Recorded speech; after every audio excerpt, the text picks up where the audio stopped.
Hello everyone and welcome to a little bit of recreational programming. Today we're going to build an HTTP server in C, and this is useful and interesting for multiple reasons. But because you clicked on it, you probably already think it's interesting, so I'm just going to say why it's useful.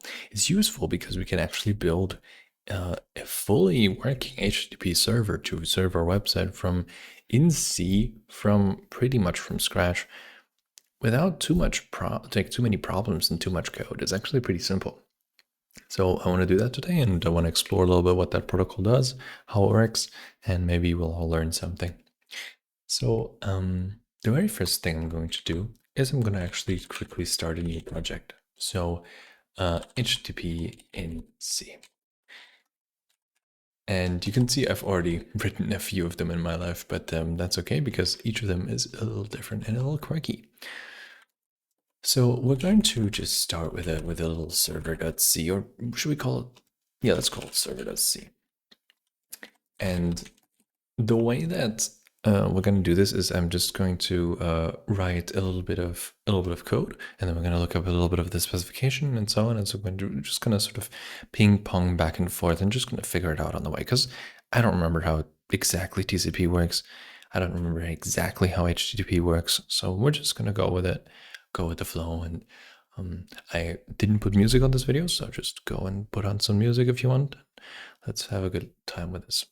So the first thing is that we need to open a TCP connection, right? And so the way TCP works is basically we say I would like to open a socket and I would like to bind it to a specific address, and then I can listen on that. And then if anything wants to connect to it, it can connect to that address and that port, and then we're gonna know about it and be able to respond and stuff like that. So it's a really pretty simple protocol in theory, where all it does is it just has these it's just a stream of data, right? So if you've ever handled files and programming before, it's exactly like that. It's just a stream. You just have data coming in and potentially data coming out because it's duplexed, right? And that's kind of it. That's the entire thing, right? And it's guaranteed that stuff arrives in the same order, and it's guaranteed that stuff arrives at all. So those are all a bunch of guarantees. There's a little bit of latency involved in the making sure that it is actually going to arrive and stuff like that, but that's not important for an HTTP server, at least at this moment. Right, so TCP itself, the Wikipedia page is not going to tell us much. So how do we figure this out? One great page is the arch-man pages. And these are great because you could pull up the actual man pages, right, on your machine. But the arch ones are pretty nice because they're easy to use and stuff like that. So if you're not particularly fond of the command line, we could just look up TCP in here. And well, there we go. We see some stuff. So alternatively, as I said, we can also just run man TCP, and that will also give us the exact same thing. Except this one is not as cool because it doesn't scale as well, because my terminal is funny. But right, basically we can just use this as well. But I'm gonna stick to the arch one for now because it's a little bit easier to just pull both up and be able to like select stuff and whatnot with the mouse and point at things. So what it tells us is that, and we're gonna do this on Linux obviously because I'm not gonna program on Windows if I were use C. First thing is we're going to make a socket, and it tells us how to do it. So let's do that. So that happens to be an int, so let's do that. So our TCP socket is a socket with the type IFNet and the socket stream protocol. And so to quickly explain what this does, these are sort of interesting parameters, right? Because this basically just means we want IPv4, and we could use init6 if we want IPv6, but we don't want to. And then, whoops, actually I'm writing wrong language here. There we go. And then of course socket stream means that it's TCP. There's other ones, we don't care about those at the moment. You can look that up if you want under the socket man page. But basically that, and then this is just don't care, right? We don't care. But you know, pretty much what the 0 is just like, actually let's just pull up.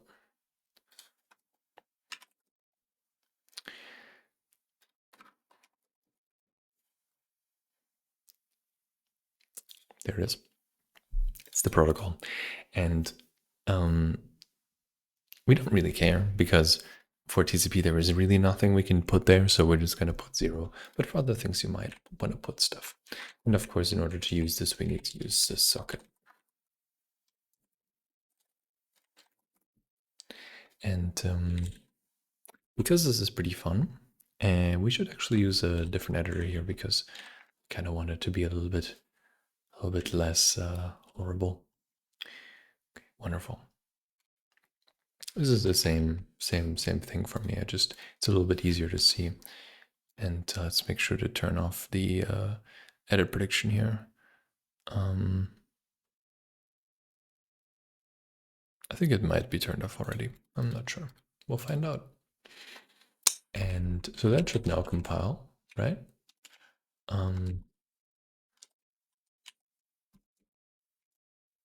So how do we compile this program? Pretty simple. We can use Clang, GCC, whatever we want. So we're just going to use CC because that's just GCC on my system, I think. So we're just going to write cc server.c, and that gives us a.out, and we can run that. Pretty cool. Another option, of course, is that we just run make server, because make server will figure out that we're trying to make a server, a file called server from a file called server.c. It's a neat little hack, right? But that's pretty much that.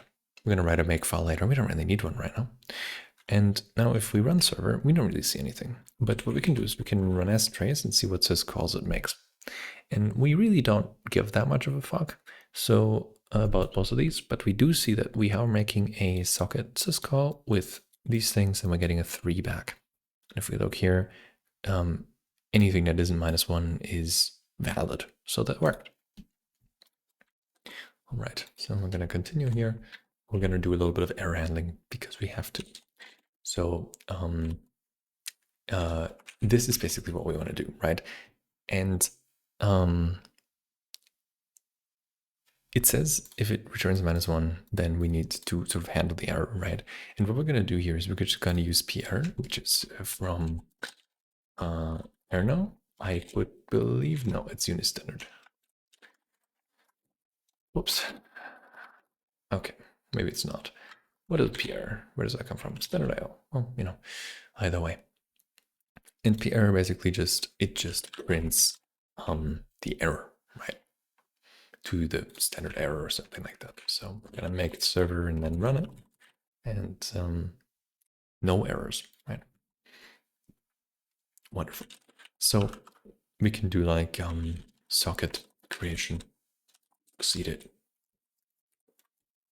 if we want to sort of, you know, see something here, and then we see it works. So it's wonderful. But what do we do next, right? Now we have a socket. We've made the socket.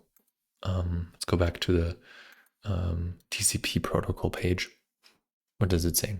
So it says a newly created TCP has no remote or local address. Okay, so we need to probably give it an address. So we can either call connect to connect to something, but then we are the client, right? So we actually want to be the server, so we have to use bind, as it says. It says to receive new incoming connections, use bind. And so we're going to use bind. Let's see what that does. Doesn't seem so hard.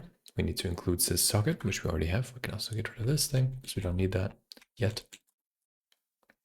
And so now we're going to use the return code. We're going to have to worry about that in a second. And then we're going to call the bind with TCP socket, because that's our socket. And then we need a ADDR, right? So the socket address, in this case, this thing, let me highlight it. That's the address we want to listen on, right? Or the bind to. So the way it works is that we have to tell the kernel sort of, oh, this is the thing I'm binding to, and then we will only just, you know, get connections that try to connect to that, not to something else, obviously, right? So It's a way to route packets, if you will. And so what we want to do is we want to make one of those struct sock addr. And actually what we want to make is a, I think we want to make an in sock addr, but we'll see, we'll see. So it's called as bind address, right? And bind address will have two things. It has SA data and it has SA family. That's not that cool. So instead, I think there's something else we can use because I don't know how to populate these. That seems really difficult, right? So how about we don't do that? How about instead we figure out what we need to do in order to get a really nice, like I want to just say listen on all addresses. I don't want to specify an address because I don't know. So I just want to listen on all addresses. So how do we do that? Probably, I mean, I see this sock addr un, which is probably a Unix socket. It's probably coming from Unistandard or from sys un. So how about we try sock addr in? And that doesn't work. So how about maybe that's in sys types? No, where would that be? Is that in ARPA inet? Potentially it is. Okay, so there's just a few headers that you kind of get used to when you program. You're like, oh, okay, it's in either syssocket, systypes, ARPA inet, or Unistandard, or whatever, right? So this is one of the ones that we know. And then now, look at that. That's different. So we can specify port, which we have to specify in network order. Right? So we need to host a network order. But basically, let's just listen on port, I don't know, 6969. Sounds pretty nice. Pretty awesome port. And then what else we got? As in family, probably AF inet, I would assume. What else do we have? We have sin 0, which I assume has to be zeroed. So let's memset that.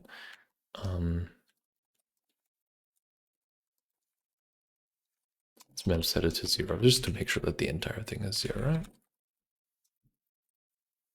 Whoops, wrong one.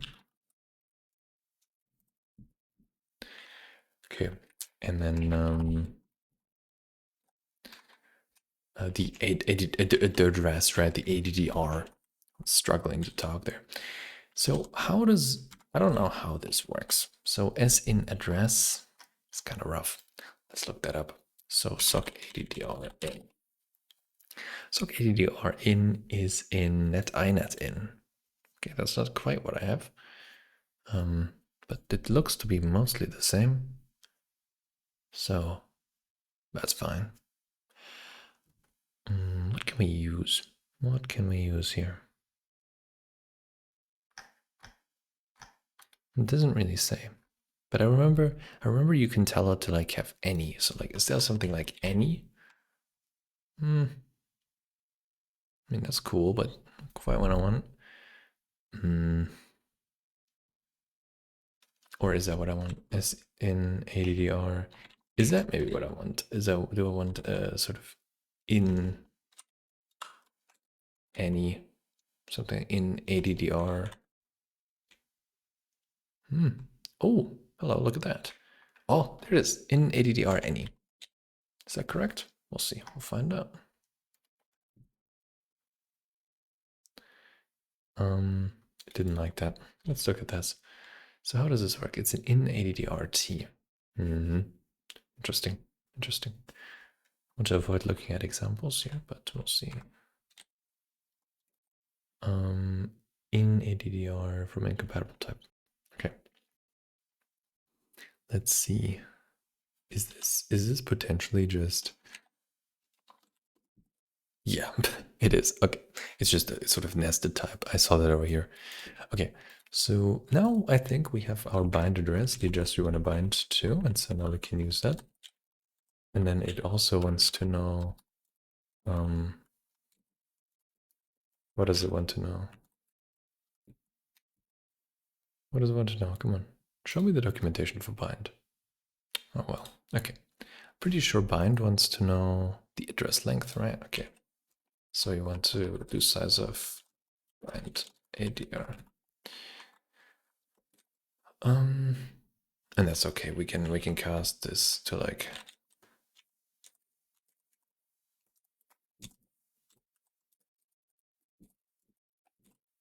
it, it's not a biggie. Okay. And then of course we do the same thing. So if RC is less than 0, we're just gonna do a little PR bind and then return 1. And actually I much prefer less than 0, just in terms of like readability. And socket creation succeeded. Let's do another printf here. Maybe the AI can help us with this one. Nice, thank you. Okay, so it both succeeded. So now we have a socket, we have bound it. Now it's time to listen. So the listen syscall is pretty crazy, right? It's listen 3p. No, it's not. It's listen, no, there it is. And I'm using the POSIX manual so that this is POSIX compliant, but not a biggie. Don't care, right? And then we can reuse RC for, let's see. So the TCP socket is what we want to listen on, and we want to listen backlog. So the backlog is weird. It's kind of like how many connections we allow to sort of pile up while we handle one. So we're just going to use SOMXCon. As it says right here, you can just use that if you don't care. So we're doing that because we don't care. And then of course, if RC is less than 0, you see a pattern, right? Let's turn 1. And so now,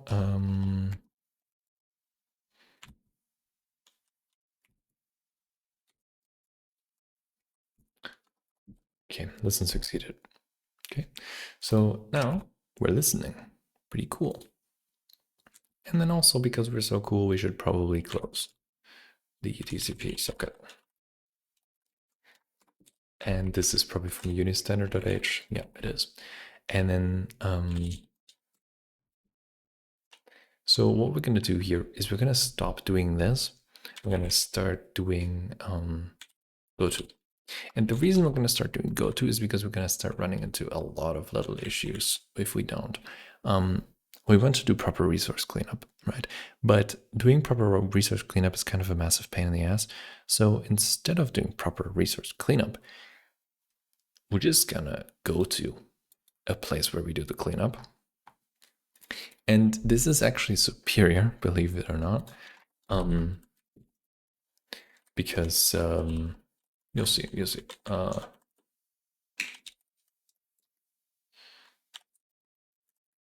I'm gonna pre-declare these. And this is sort of a pattern you want to do, and I'm going to explain in a second why. But if you combine pre-declaring everything with sort of reasonable values like that, actually, so we're going to have declare initialize,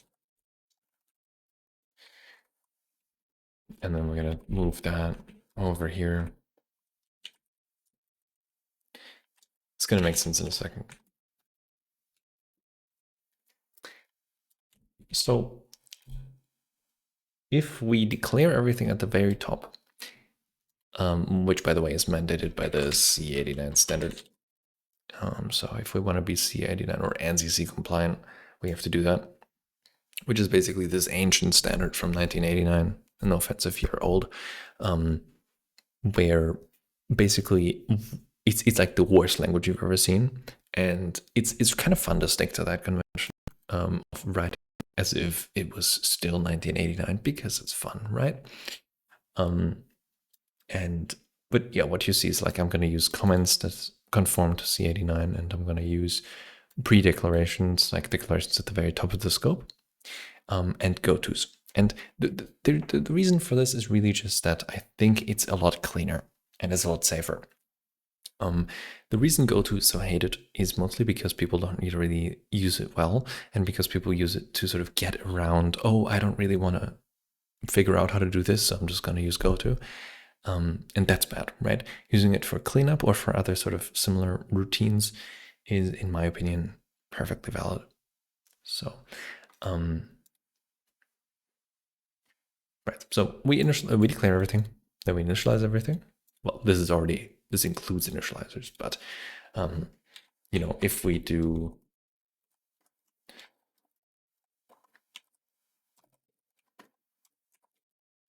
we compile it compiles just fine. Right. Let's use all the good things. Yeah, it doesn't like that because we'd have to like return here.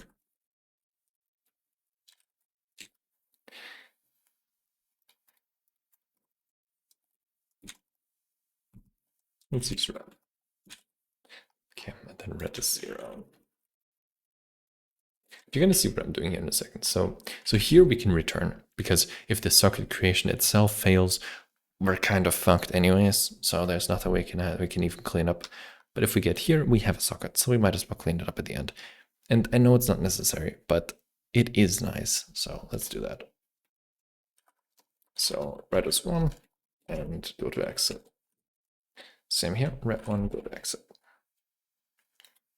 And I know this seems a little weird, but it does really make a difference. And I didn't mention, but the reason why we have to pre-declare and then use goto is because if you mix them, you get into really fucked up territory. Because what we could do is we could declare red down here, right? If we declare red down here and then from here we jump here, we sort of skip the declaration of the variable.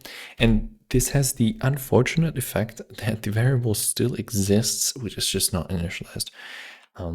So that's not great.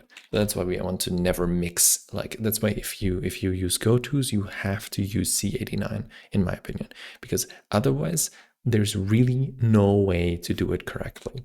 Like if I put this, if I do what I just said and I put it here, then under GNU 89, it's not actually going to work, right? Or in ANSI C, it's not going to work.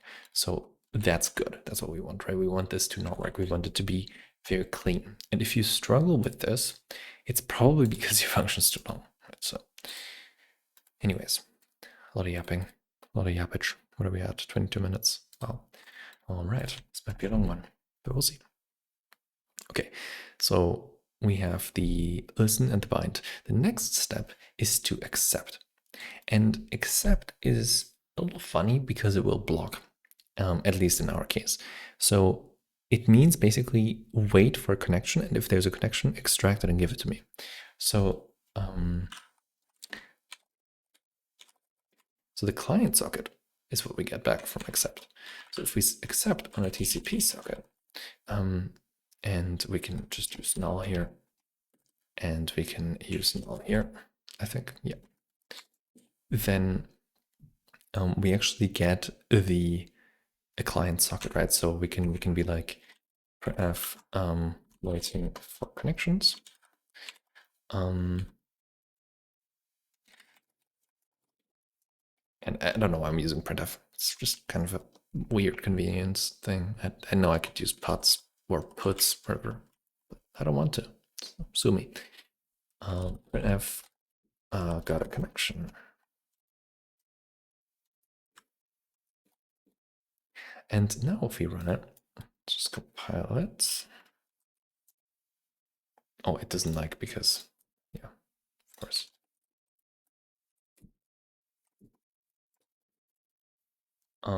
Right. Set but not used. That's fine, it's just a warning.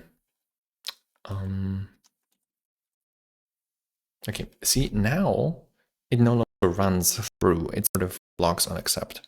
And so because it blocks on accept, that sort of means we're ready to start connecting to it. So let's actually connect to it with a browser. So if we now connect to localhost 6969, there we go. It says enable to connect, but but we got a connection.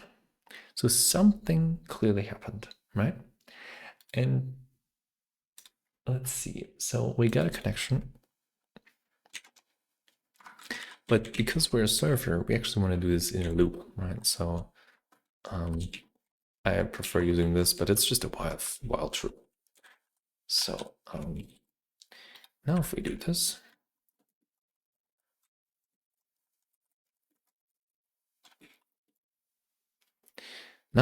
we see that we're waiting for connections. And now if I go here and I load the page, it says got a connection and then waiting for connections again. So that's wonderful, right? So we can keep refreshing the browser because the browser is our client in this case. And now that we've accepted, we can actually read, right? So we want to read maybe, let's say, 100. 100 is a good number, right? 100 bytes. So let's make a buffer that's 100 bytes. We're just going to use char because we can, but buffer. And we're just going to accept 100 bytes. So we're going to use, buffer 0 size of buffer to 0 out, just in case. And then we're going to read. Well, we can read or we can receive. And it doesn't say here, does it? But you can read or receive on the socket. And in our case, it doesn't really matter, but let's receive. Int n receive, or actually it's SST. So again, we can't do that, so I think this should be possible, right? Let's see if that's allowed first.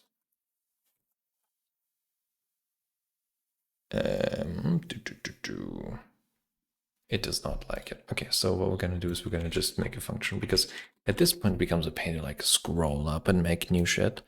So instead we're gonna make a function. So handle client. And we're gonna give it a socket. And that's probably all we need for now. So let's do that. And then here we're gonna have n0, and then we're gonna just receive on that socket, right? So we're gonna say n, and again, the receive man page looks like this. So we get the client socket. We also have the buffer, so we need to, of course, declare the buffer again. Now we need to then set the buffer again. And to, take the buffer, size of buff.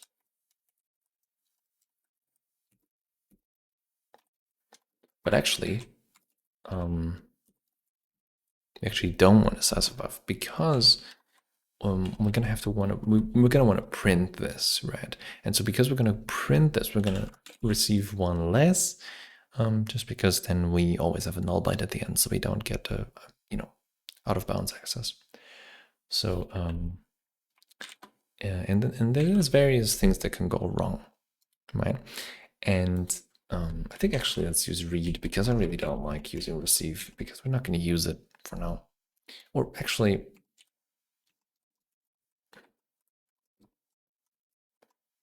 we could use message await all, I think. I think we should use message await all, right?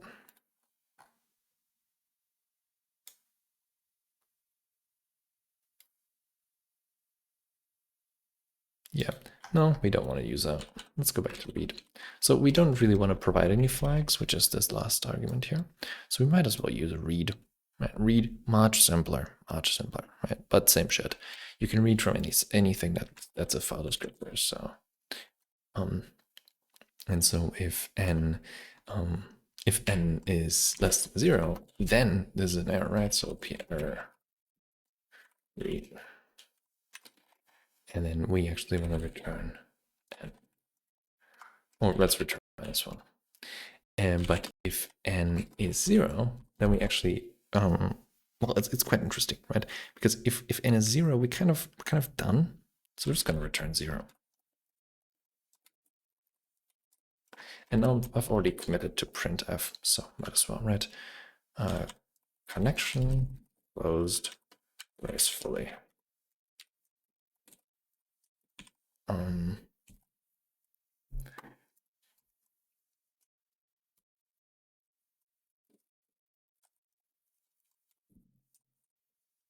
All right. And of course, in the normal case, we also want to return 0. And yeah, I think this is pretty good so far. So now we can actually print the buffer, right? So let's do that. Let's just do a little bit of, it's not Rust, it's not Rust, stop writing Rust. And so we're gonna just print that. And should be interesting, I think. And of course, also, I'm going to sort of keep doing this. So let's do another while loop in here. And sort of just keep printing. Like if it keeps sending us there, just keep fucking printing it, right? No point in not doing that. So we memset, we read. If there's an error, we return. Or yeah, in this case we return. In this case we can break. And then we just, print what was sent. Seems good to me. Okay, seems to work. So let's load the page. Oh, that didn't do anything. Oh, I know why. Because we didn't call it. So let's call it handle client socket.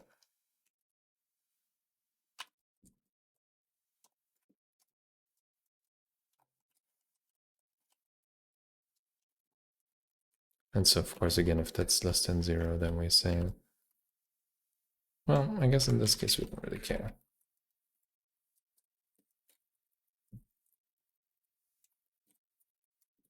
Right? So now let's run that again. And now if I do this, ooh, that's a lot of stuff. That's a lot of stuff. Maybe the way we're printing it is a little bit awkward with these arrows, right? This seems a little weird. I can't really tell what's going on. Let's fix that. Let's change that. Let's just print it like this. And then at the very end, let's print one of these.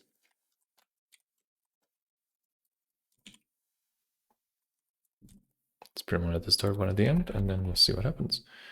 Oh, it isn't like that because the address is already in use. So that's interesting, right? Address already in use means that someone else is using the port, but surely nobody is. So I think we might be stuck here in some way. But luckily, there is a fix. All right. What we can do is we can do set sock opt, right? And set sock opt gives us this amazing ability. I'll show you. Set sock opt. You can call it on the TCP socket. And we can call this with, I think it's sol socket. I'm not entirely sure.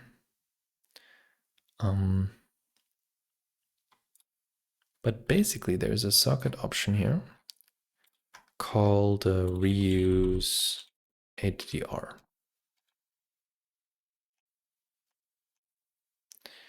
Or in general, there's more, but I think really what we want is reuse ADDR.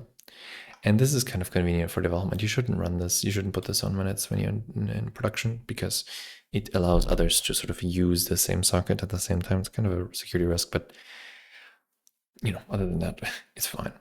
So these are sol socket. And then the opt name is, of course, SL reuse address. And the opt value is a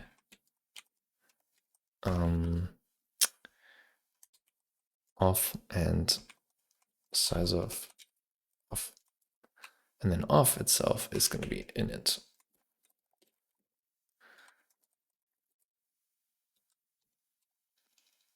Or maybe it's not called off. Let's call it enabled. And so this is kind of interesting. So I need to include, oh, what the fuck is that? Ew, go away. Start bool.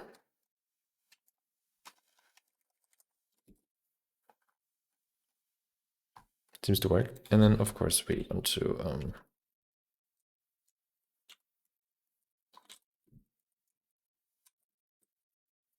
we don't care if it fails, so we don't care. But now works. And I think if we get rid of it again, oh, it's not going to compile like that. But basically, I'm pretty sure that's going to solve the issue. Unless, you know, of course, we took so long that the socket cleared itself. But this is going to make it so we don't have that issue again. So, and now if I run this, ooh, look at that. Get HTTP 1.1, host, user agent, accept, and so on and so on. So now we are correctly reading a HTTP request. Okay. So an HTTP request. Now we can start thinking about what the protocol is. What is the protocol? What is the protocol? So also I made a typo.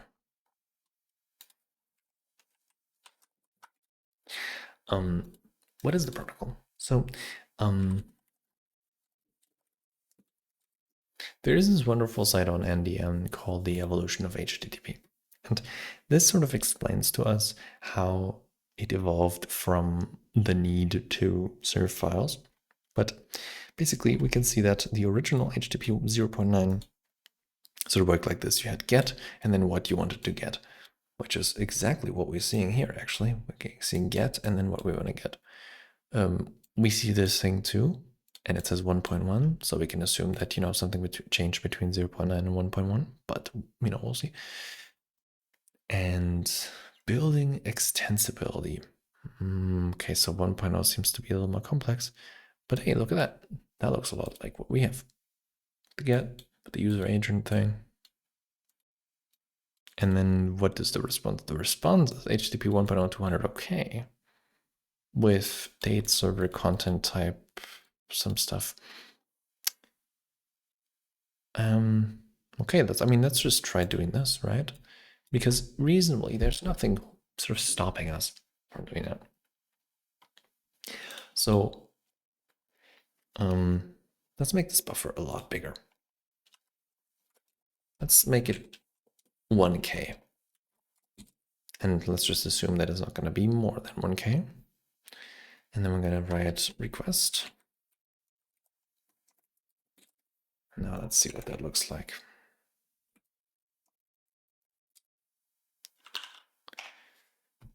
So we see request, get blah, blah, blah, blah, blah, right? And now, reasonably, we want to write a response, right? So our response will be, what should our response be? Let's build a sort of default response. Hello. And hello is gonna be, let's just use a char pointer here, let's char pointer. I'm just gonna respond with HTTP, sorry, what was it? HTTP 1.0, okay, let's pretend we're HTTP 1.0 then. 1.0, 200, okay. And then what is this? Is this a new line or what is this? So let's look it up. Maybe Wikipedia will tell us.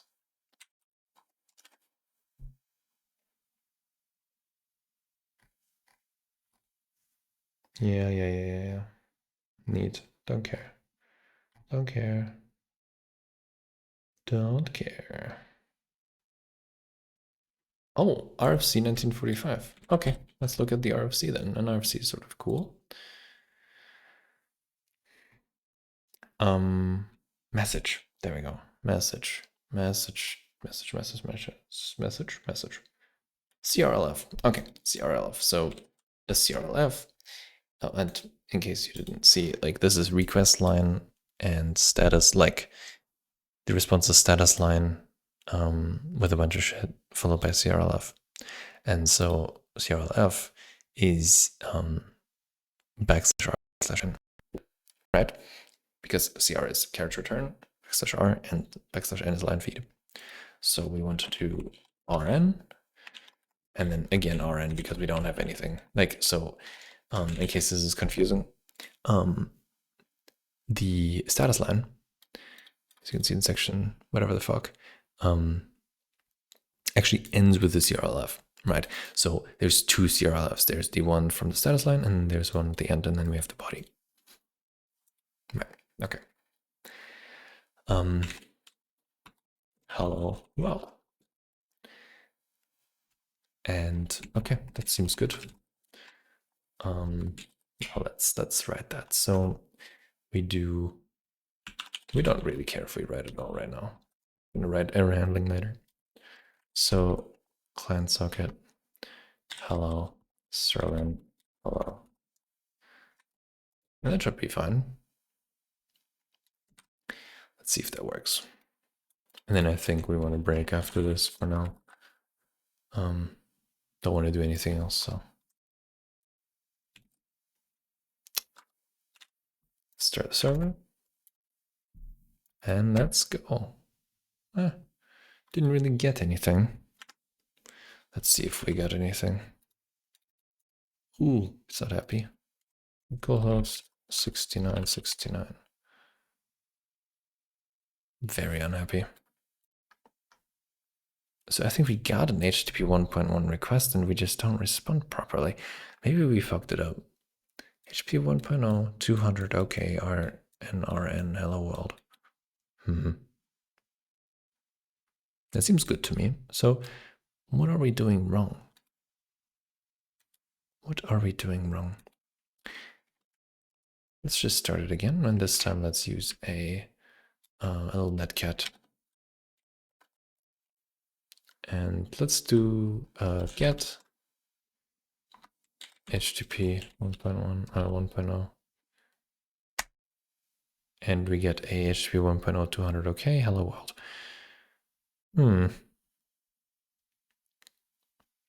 So it is working, sort of. It's just not really responding the right thing. Maybe we have one too many of these. I doubt that though. I feel like there has to be two. So localhost 69, 69. Interesting. It's like it didn't get anything back. You know what I mean? So I think we need to look at this a little bit closer because we're not really making progress, right? So that's why I shrunk it. Let's loop back here. Where's my loopback? There it is. Okay. So loopback is pretty cool. We don't really care about all this shit. We actually only care about TCP. So if I now run this and then I go into my browser and I make a request, we should be seeing a bunch of stuff. Uh-oh. My Wireshark's not happy. Interesting. Why is it not happy? What the fuck is it doing?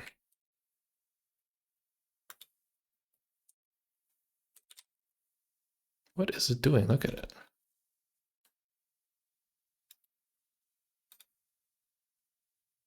Okay.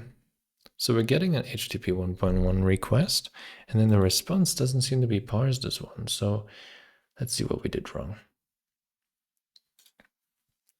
So we get, and the way get works is that we have get HTTP 1.1 RN, bunch of stuff, then RN, and then the full request. Okay, and then in the response, what are we doing?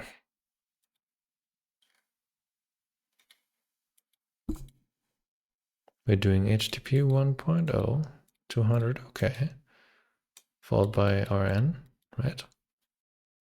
Followed by hello world. It seems kind of right. I wonder if we need to do anything else. I think we do. I think we need to signal it that it's done by closing the connection. I feel like that's what we should probably do. Otherwise, how's the browser going to know that we're done, right? So let's try that.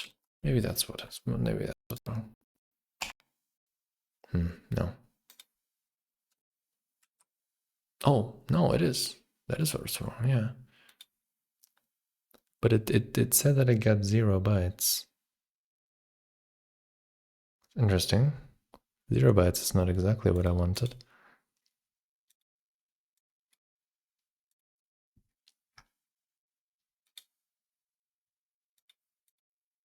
Interesting. Let's try that again. So how about we restart the listen?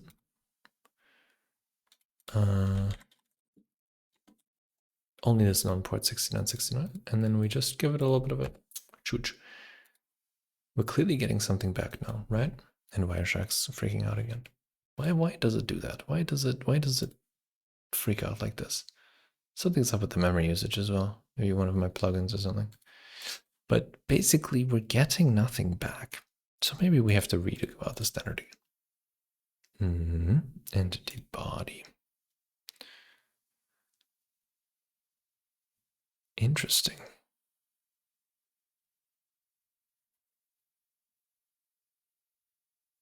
An entity body or content length. Do we have to specify content length?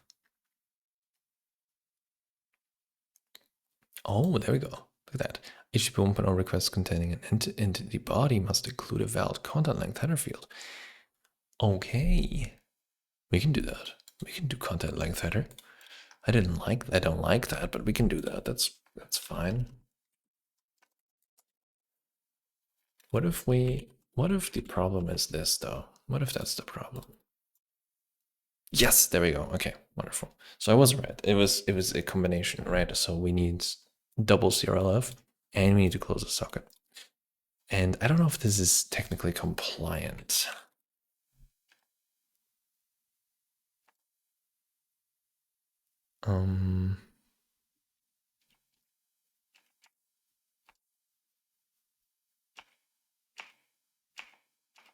I swear this is valid in some way, but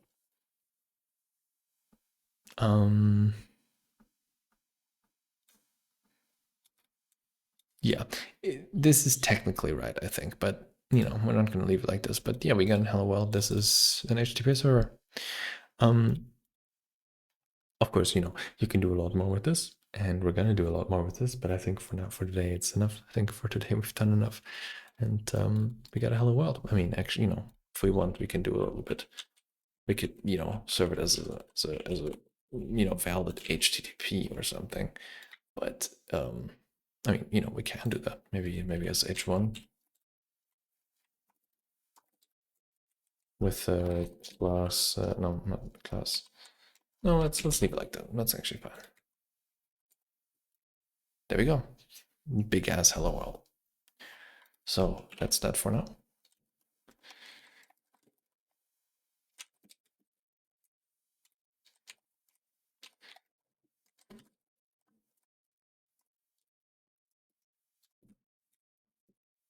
I don't have a remote setup right now, but yeah, that's what we did today. Thank you for watching, and I'll see you next one.